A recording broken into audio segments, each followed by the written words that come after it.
So, Jen, Great Leaps Adventure CIC. Yeah. Tell us your names, tell us what you do and what Great Leaps is all about, please. Well, I'm Graham. And I'm David. We're directors of Great Leaps, and we work predominantly with education and adult mental health. Amazing. So, yeah, we provide education to children that are outside of mainstream education. So whether they've been put there for behavioural issues or whether they've got specific SEND requirements, we provide programs and give them a different way of learning, which sort of speaks to them a little bit better. I love that. A more human to them sort of way of learning, a unique sort of way to them. That's so good. So what's brought Great Leaps about? That's a strange one, really. I mean, if we go really sort of existential about it, a few years ago I came back to Scout leadership. Yeah. And I thought, wouldn't it be great if I could do this and get paid? Makes sense. And then a few years later we realised that we were doing Great Leaps, which was kind of just delivering a Scout programme, but in a slightly different and more structured way, and we were getting paid for it. But ultimately it was about improving education for those that sit outside of mainstream, that don't fit in and conform to the usual standard of learning. Yeah. I think it's fair to say that so Mike, there's three of us, we're a threesome normally, so Mike's not here, and he had his own mental health struggles. His way out of that was through bushcraft. His passion was bushcraft. That kind of saved him. He'll acknowledge that. He won't mind me acknowledging it. That saved him. And so he realised the power in it. And so that's how Great Leaps was kind of planted, and then that seed's grown and evolved. So, yeah. That's amazing. So what sort of age group are you working with? So currently we've got a year 5, year 6 group in from a primary school. Yeah. And then anything above that, really, right the way through. So we've got an adult mental health group that we're working with on a weekly basis at the moment. They're on our 9-week programme. We're running that. That's a 3-year contract we've got with the Shore Trust, and that's we're sort of halfway through that at the moment, and it's been an amazing thing to access. And then we provide 2 sessions a month. That are drop-in sessions that, again, the beauty of being a CIC is we can reinvest our surpluses and be able to deliver programs for the community. So we offer those as free to access for anybody that knows about us, anybody that can find out about us. And it's just come up, join us in the woods for a cup of tea and a chat over a campfire. Go for a walk if that's what people want to do. We've got 140 acres of woodland that we can explore to our heart's content. Make a mallet or a spoon. Yeah. Lose the kids. Yeah, absolutely. Yeah, and we've had some great success working with Medway Council as well with the HAF project. So the children with free school meals and that sort of thing, providing activities through the school holidays for them. Amazing. Yeah, I mean, I'm not ashamed to say we've used the HAF projects available to us and things like that, and our boys absolutely love them. You'll have to come up and see it. I'm like, right, I'm looking for you guys now. Yeah, I bet you do. You might have to come in. No, we know you. Just give us a quick. Wink, wink, nudge, nudge. Yeah. So whereabouts are you based? So we're at Buntmore Park, the Scout campsite. Yeah. Oh my goodness! I went there as a girl guide. Yeah, I remember that one. Yeah, we all went there as children. A couple of years ago. Amazing. So what can people do to come and support you and get in touch, and how can they do all those things? So at the moment it's really the 2 free drop-in sessions, isn't it, which we've been able to open up. One's Into Darkness, which is actually tomorrow, which won't really be relevant because people listening won't know when that is. Probably not tomorrow, but yeah. But once a month we run an Into Darkness session, which is obviously at night. It looks beautiful. We put the lights out, light the fire, put lanterns out, and then the other one is that runs 6 till 9, and the time for tea runs from 10 till 1. So it's a daytime session. Yeah. That information's available on Facebook at the moment, and probably after this event. Every social so if you website, every social media platform going. Yeah. So that's where the details of that are at the moment. Those events. And how can people support you? What is there anything we can do to really, other than just get you out there and get you known about? What other ways can we support you? I mean, from what we've learned today, engaging on our social media, so just broadening that reach and opening up and extending that conversation. There's other organisations throughout the country that do similar things to what we do. We're quite unique with what we got in this area and through most of Kent as well. But really, engagement, and we are seeking at the moment sponsorship and funding for taking these events and making providing a weekly drop-in for people. People that exit our Sure Trust program get to the end of their 9 weeks and feel that they need more and they want more, but we haven't got anything to offer. So we want them to have something that they can access on a regular basis, but also because of their mental health struggles, we don't want them to feel either guilty for missing a session or feel that they're a long way away from accessing another point from us. So they can get to us regularly. So if they miss a week, it's only a week till the next one. Not a major problem. And actually just grow sort of our reach from there.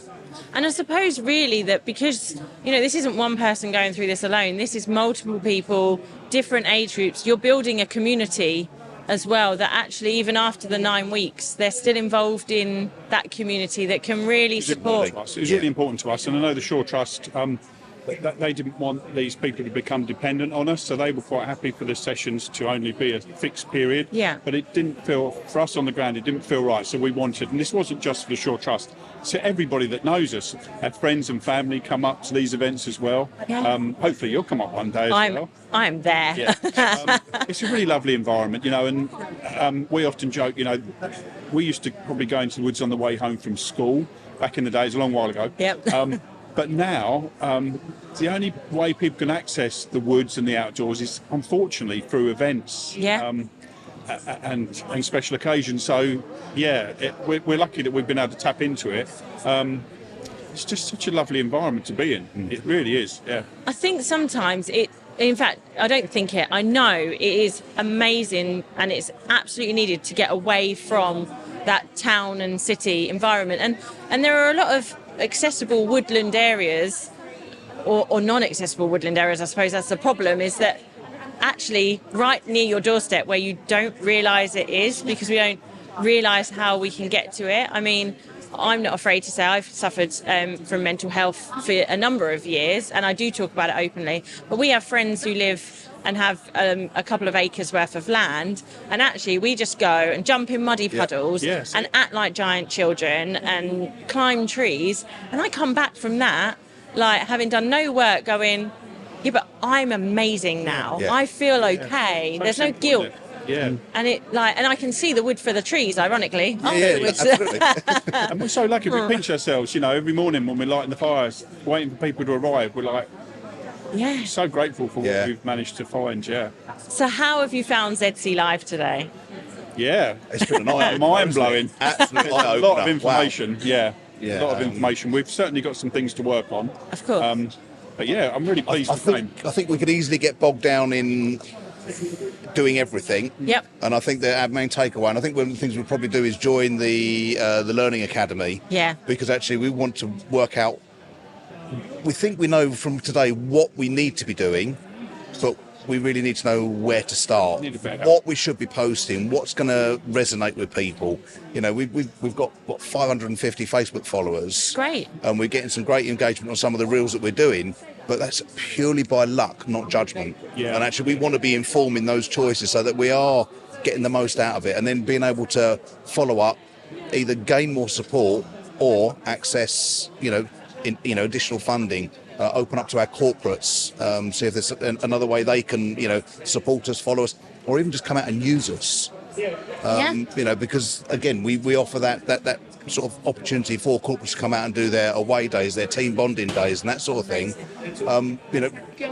Wake people up to us really, and take us to that sort of next level. We're 5.5 years deep now, and we worked out we're not going anywhere. Good. And we just want to make sure that we're doing more. We can light fires, we can build shelters, we can probably survive a zombie apocalypse pretty well in the woods. Just about. However, we need a bit of help with social media. That's not what we do. So that's why this was a great event. It means that people that are good at that can probably do that for us or help us do it. And we'll stick to lighting fires and drinking tea. Absolutely. I see, and this is the thing about these sorts of events, is that ultimately, I could shoot myself in the foot, but social media for me personally is not my forte in my area.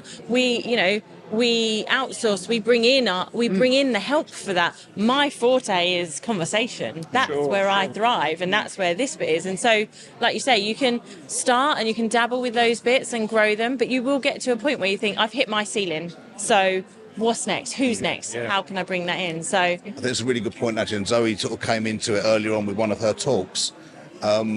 where she was told, you give everything away. Yeah. Tell everybody everything. Yeah. You know, and I think it's the McDonald's secret sauce story. You know, they decided that they were keeping it secret so much, and people kept asking and thought that was the engagement they were needing. And actually, what they needed to do was actually share it with everyone. They shared it with everyone, and they saw the sales of their burgers go up because people were like, "Wow, I mean, it's great, it's easy enough, but I can't be bothered to do it. I'll go to McDonald's." And that's kind of what we want to do. You know, we're very open about everything. You're getting paid by McDonald's. Yeah, I'm getting paid in Big Macs. After it. Yeah, but yeah, you know, we can give everybody the tools and we can show everybody how to use them. But ultimately, if they want to really come back and have that sort of safety and security, they can come to us for it. That's what we're there for. Amazing. Gents, thanks. Remind everyone who you are, the name of the business, and how they can find you. So, Great Leaps Adventure CIC. We're David, Graham and Mike, and they can reach us on all of the socials. So Facebook, Instagram, we're listed as Great Leaps CIC. Was it like, follow and subscribe, is it? That's the one. We need to get something for people to subscribe to, but yeah, would be great. Amazing. We will take all those details. We'll put them on the video as well, so they'll be there for everyone to look. And obviously this will be on YouTube. So with all our 10 followers, they will see all of this. Fantastic. But they will see all of this as well. We'll reach 10 more people. Yes, like that. there you go. Lovely. Gents, thank you so much for your time today. Thank you. Smashing.